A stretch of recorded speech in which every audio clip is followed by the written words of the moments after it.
नमस्कार दर्शकों, मैं हर्ष कुमार न्यूज़ 28 में आपका स्वागत करता हूं। न्यूज़ 28 की टीम आज दिल्ली पुलिस महासंघ के ऑफिस में मौजूद है।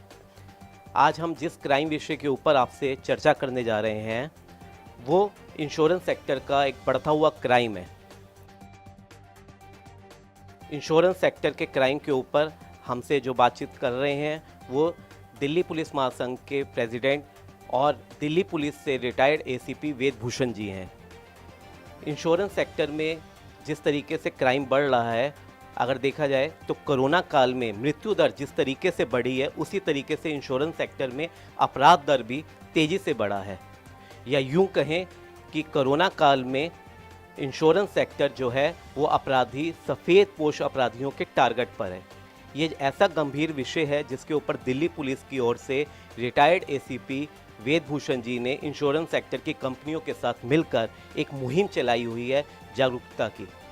उन्होंने दिल्ली के अलग अलग जिलों के अंदर एक जागरूकता कार्यक्रम के दौरान पुलिस महकमे के अधिकारियों को ज्ञान दिया इस विषय के ऊपर, और ये सेक्टर में किस तरीके से अपराध पे अंकुश लगे इसके ऊपर भी वो बहुत ही गंभीरता से काम कर रहे हैं। हम सीधे बात करते हैं रिटायर्ड एसीपी वेद भूषण जी से और उन्हीं से जानते हैं कि इस क्राइम के ऊपर किस तरीके से अंकुश लगेगा और ये क्राइम क्यों और किस तरीके से तेज़ी से बढ़ रहा है। हम बात करते हैं रिटायर्ड एसीपी वेद भूषण जी से। न्यूज़ 28 के तमाम दर्शकों का स्वागत, वेलकम। इंश्योरेंस सेक्टर जब हिंदुस्तान आज़ाद हुआ तो केवल एक ही कंपनी थी जो कि सरकारी कंपनी थी, जिसका नाम था लाइफ इंश्योरेंस कॉरपोरेशन, LIC जिसको शॉर्ट में बोलते हैं।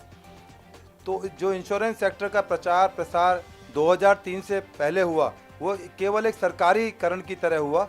लोगों ने LIC को केवल बैंक की तरह इस्तेमाल किया कि इसमें केवल पैसा जमा कराना है, इंटरेस्ट लेना है और अपनी पॉलिसी को लेकर जाना है, जबकि ये बिल्कुल एक अलग तरह की संस्था है जो इंश्योरेंस सेक्टर के अंदर काम करती है। धीरे धीरे इसकी उपयोगिता के बारे में पता लगा। 2003 में राष्ट्रीयकरण करा गया, प्राइवेट सेक्टर को भी इसमें इनवाइट किया गया। तो हिंदुस्तान ही नहीं, पूरे विदेशों की बहुत सारी कंपनियों ने आकर इंडिया में एंट्री दी। आज की डेट में इंश्योरेंस सेक्टर एक बहुत बड़ा व्यापार है, हजारों करोड़ रुपए का व्यापार है। LIC बहुत बौनी संस्था रह गई है, छोटी संस्था रह गई है और बड़ी बड़ी कंपनीज उसके अंदर आ चुकी हैं। फॉरेन कंट्रीज़ हैं, इंडिया की कंपनीज़ हैं, कोलैबोरेशन के साथ चल रही हैं। तो जब ये कंपनीज आई और हजारों करोड़ रुपए का बिजनेस शुरू किया तो उसके साथ साथ अपराध भी जुड़ गया। धीरे धीरे चीटिंग, फ्रॉड, स्पूरियस कॉल्स और बहुत तरह का क्राइम इस फील्ड के अंदर होने लगा।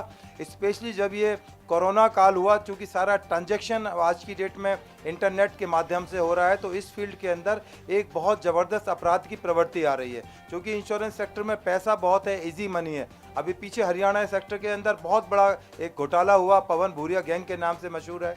200 करोड़ रुपए का घोटाला निकल कर आया और करोड़ों रुपए के घोटाले बिल्कुल एक आम बात हो गई है।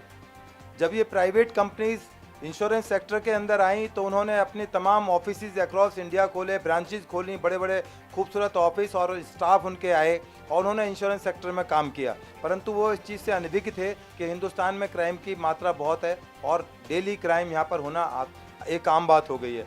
तो इंटरनेट ने इस क्राइम को और इजी कर दिया। ऐसे जो क्रिमिनल्स थे, ऐसे जो चोर थे, उन्होंने इंश्योरेंस सेक्टर में हाथ डाला। अब आप जब फ़ोन उठाएंगे आपकी फ़ोन की घंटी बजेगी कि मैं फलां कंपनी से बोल रही हूँ। बहुत अच्छी सॉफ्ट इंग्लिश स्पीकिंग गर्ल्स और बॉयज़ उन्होंने रखे हुए हैं, कॉल सेंटर्स चलाए जा रहे हैं और वहाँ से वो सारा डाटा जो कंपनीज़ का है चोरी करते हैं। क्योंकि चोरी करना जो डाटा है उनके लिए बहुत आसान है। कंपनीज के कुछ आदमी मिलकर उनको डाटा प्रोवाइड करते हैं। उस डाटा के आधार पर वो लोगों को कॉल करते हैं कि आपकी पॉलिसी मैच्योर हो गई है, आप ये पॉलिसी ले लीजिए, आपको डिस्काउंट मिलेगा। वो जैसे ही पैसा डालता है वो चोर पैसा लेके उनका फुर हो जाता है।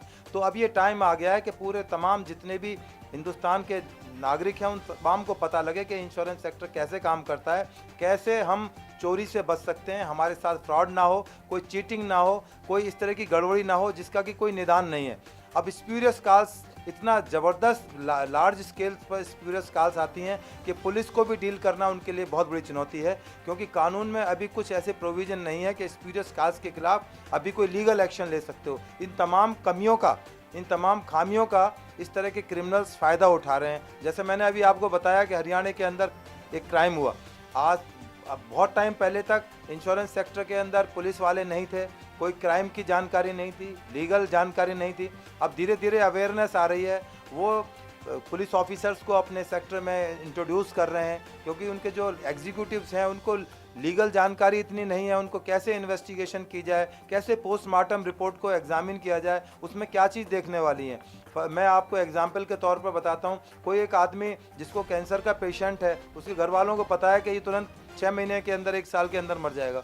यदि इस बात को छिपाकर उसका इंश्योरेंस कंपनी से पॉलिसी करा ली जाए और मरने के बाद ये छिपा रहे कि वो इंश्योरेंस सेक्टर में कहीं उसको कोई इस तरह की पॉलिसी थी, तो वो करोड़ों रुपए का मालिक एक झटके के साथ बन जाता है। तो इस तरह की चीज़ों के लिए अवेयरनेस की ज़रूरत है, लोगों को बताया जाए। जैसे आपका चैनल बहुत अच्छा काम कर रहा है, लोगों के वीडियो तमाम लोगों तक पहुँचें, लोग समझें कि इंश्योरेंस के नाम पर बहके ना। जो रियल में जो कंपनीज के एजेंट हैं, कंपनी के और लोग हैं, उनसे ही संपर्क करें। कभी भी फ़ोन पर कभी कंपनी इस तरह से अपने आप को इंट्रोड्यूस नहीं करती। जैसे बैंक्स के बारे में मैं आपको जानकारी देता हूँ। बैंक से जब भी कोई कॉल आती है कि आपके अकाउंट बंद हो गया है, आपके अकाउंट फ्रीज होने वाला है, आपके अकाउंट पर डेबिट कार्ड, क्रेडिट कार्ड की फैसिलिटी देंगे, कोई बैंक हिंदुस्तान के अंदर इस तरह की फैसिलिटी नहीं देता। इसी तरह इंश्योरेंस सेक्टर, इनके लिए बाकायदा एक संस्था बनी हुई है जो इन तमाम इंश्योरेंस कंपनीज हैं उनके ऊपर कंट्रोल करती है, चेक्स एंड बैलेंसेस है, और बाकायदा सेंट्रल गवर्नमेंट उसको मॉनिटर करती है।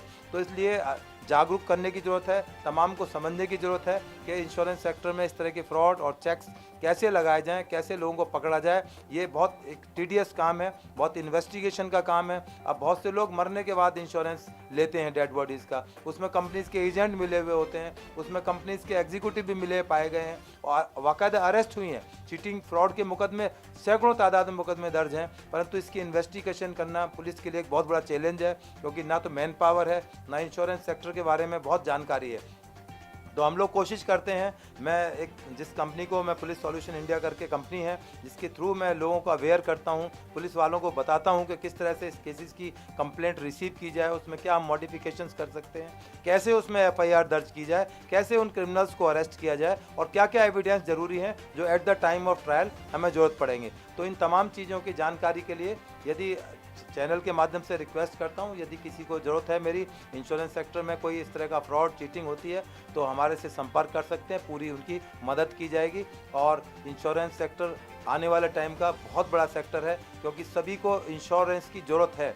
लोग समझते नहीं हैं अभी हिंदुस्तान में, आज भी इसको लोग बैंक की तरह ट्रीट करते हैं, जबकि ये ज़िंदगी को सिक्योर्ड करती है। यदि खुदा ना खास्ता किसी के सिर से उसका बाप उठ जाए, उसका पति उठ जाए, उसका कोई कमाने वाला ना हो, तो यदि उसका इंश्योरेंस है तो वो उसका सबसे बड़ा सहारा बनेगा।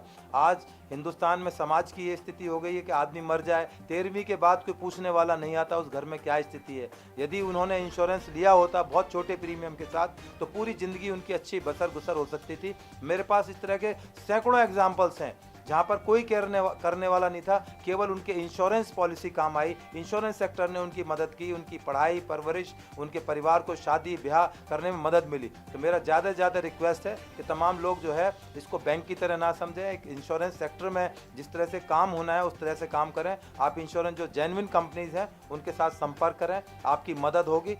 वहाँ पर अच्छे लोग हैं, मदद करने वाले लोग हैं, वहाँ पूरा लीगल डिपार्टमेंट है, पूरा सिस्टम के साथ काम करते हैं, परंतु झांसे वाली कंपनीज के साथ ना आए, अपने आप को सुरक्षित रखें। तो दर्शकों, आपने देखा कि रिटायर्ड ACP वेद भूषण जी ने बहुत ही अच्छे से और तरीके से आपको इंश्योरेंस सेक्टर की बारीकियों के बारे में बताया कि इंश्योरेंस किसी भी जीवन में बहुत ही महत्वपूर्ण है, रोल अपना अदा करता है। इंश्योरेंस करवाना भी चाहिए, लेकिन फ्रॉड कंपनियों से बचकर, झांसा देने वाली कंपनियों से बचकर, पूरी जागरूकता के साथ, पूरे लीगल उसके डॉक्यूमेंट्स जो होते हैं उनको समझकर इस तरीके से अपनी पॉलिसी को कराएं। और कभी भी अगर आपको ऐसी कॉल्स आएँ तो उससे अवेयर रहें और इसके बारे में अपने इंश्योरेंस सेक्टर में बात करते रहें, क्योंकि अगर आप गलत करेंगे तो आपको यकीनन आपका कानून का जो शिकंजा वो आपके ऊपर कसेगा और आप दोषी करार होंगे उसी कंपनी के साथ, जो अगर आप कोई एजेंट आपके साथ फ्रॉड कर रहा है, कोई कंपनी आपके साथ फ्रॉड कर रही है, तो आप भी उतना ही